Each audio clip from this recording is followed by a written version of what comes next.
And joining us to discuss and expand on these issues, our panel today, award-winning writer and professor Dee Watkins, and political consultant and member of the Ohio RNC, Richard Holt. Now, Dee, let me start with you. As these protests turn into riots in Kenosha and now deadly, what are your thoughts on this?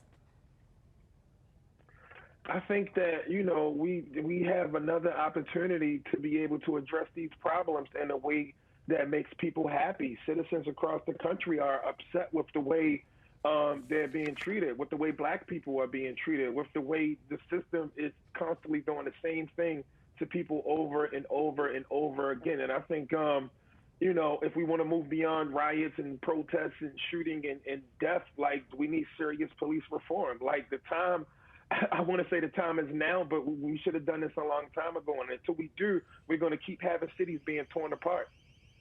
And Rich, I'll let you respond to that. Well, I think he makes a very important point. We have our police engaging in law enforcement activities that they typically shouldn't have been. These police officers shouldn't have been in the situation to begin with, pulling people over for broken taillights, for license plates being expired. And this isn't what our law enforcement should be doing, and this has been the cause of a lot of these shootings. We also have to take into consideration that many of the protesters who perhaps they feel BLM and others are making a complaint about pockets of law enforcement and racism, which do exist, but that doesn't give them that there's no reason for them to go and destroy the community. These are mostly white protesters who are causing havoc all over our country. And for what? For me? I mean, they're not making me any safer. But BLM protesters have killed more Black people in the 20th century than the Klan killed through the entire 20th century just in the past 6 months. So something needs to be done about them as a movement. And guys, the images that we're looking at now is the young man, the alleged shooter in Kenosha, Wisconsin. I want to refrain from naming the young man, this alleged shooter. He was just moments ago, before we came on air, just charged by police. He was picked up and arrested. But because he is a minor, I am going to make the call to leave his name out of this at the moment. But he's allegedly already been doxxed. His family details and home address all out there now. Do you think this crosses the line in the way of vigilante justice? Rich, I'll let you take first crack at that one. Yeah, Batman's cool in comics. We don't need it in real life. I think we need to trust our system to work. We are a democracy. We elect our judges. We elect our city council members who are largely responsible for the problems we're having with law enforcement right now. And so I think we need to trust our systems to work because they will work with citizens being vigilant. Dee, what do you think about this young man? Is it vigilante justice? Is it right? I'm just amazed that he can walk down the street with a gun like that.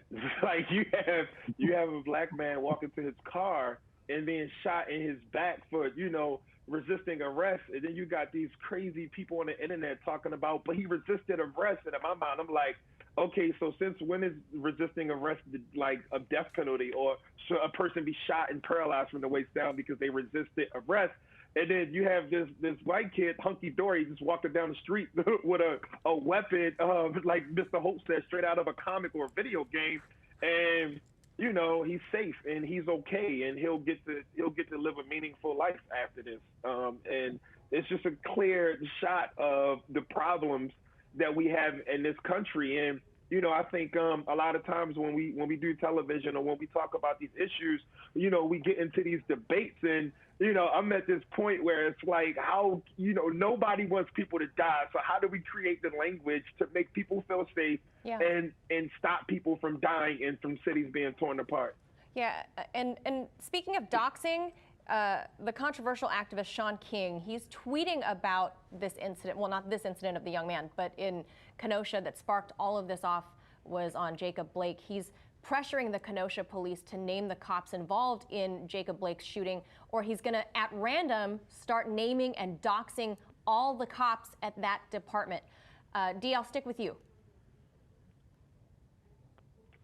At the end of the day, police officers are public servants. Like, they work for us. Like, and I can't speak for Wisconsin because I live and work and serve people in Baltimore, but I pay you with my tax dollars, and you have the responsibility of protecting my property and keeping my family safe, and I pay you, and nobody asked you to be a cop. You weren't born a cop. You're not Batman. This is a job that you signed up for, and you take money that I pay in taxes, then I have a right to know the transparency that these police officers fail to share is just ridiculous. I don't know what Sean King's connection is to any of this stuff, but at the end of the day, like, the officers, they need to be named. We need names, and I think those people of that city, they deserve that, because officers forget and that they work for the people. So if the people want answers, then they deserve answers. Rich, what do you think? Should those police officer names remain private?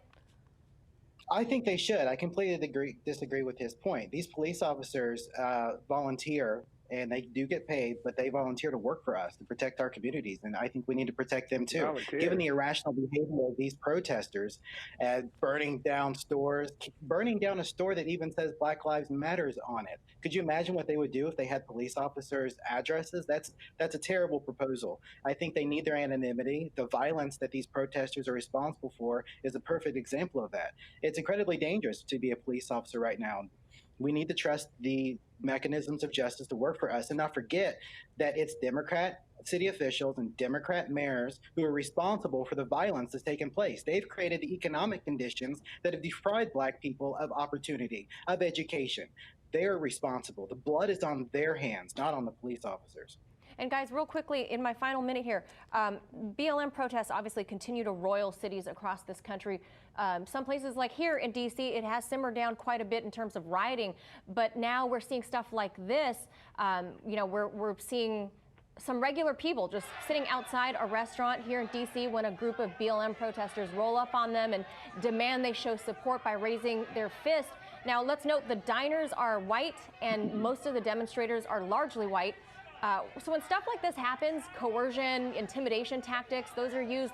Does it take away from the BLM message? And do you think white faces have an impact on that movement? Dee?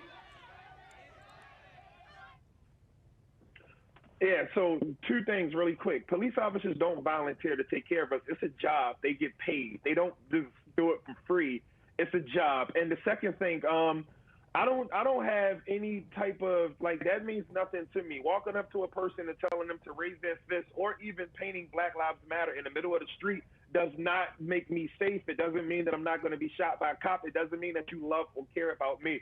I care about building community, helping people, and just and being in a place where people can experience social mobility and take care of their families. I care about real change, not like anything that's performative or anything that looks cool for Twitter or Instagram, but real change. And that has nothing to do with Republicans or Democrats, because there's poor leadership across the board.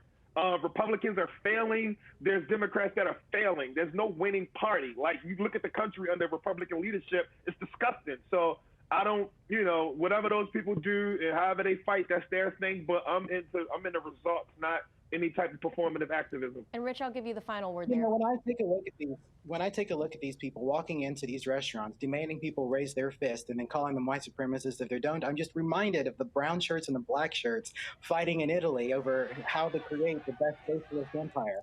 And this is what we're really looking at here. These aren't people involved in helping Black people. They don't want to help me. They want to create socialism. That's what they want. All right, we'll leave it right there. Gentlemen, thank you for weighing in on this. Dee Watkins, Richard Holt, thanks for sharing your time with us. Thank you.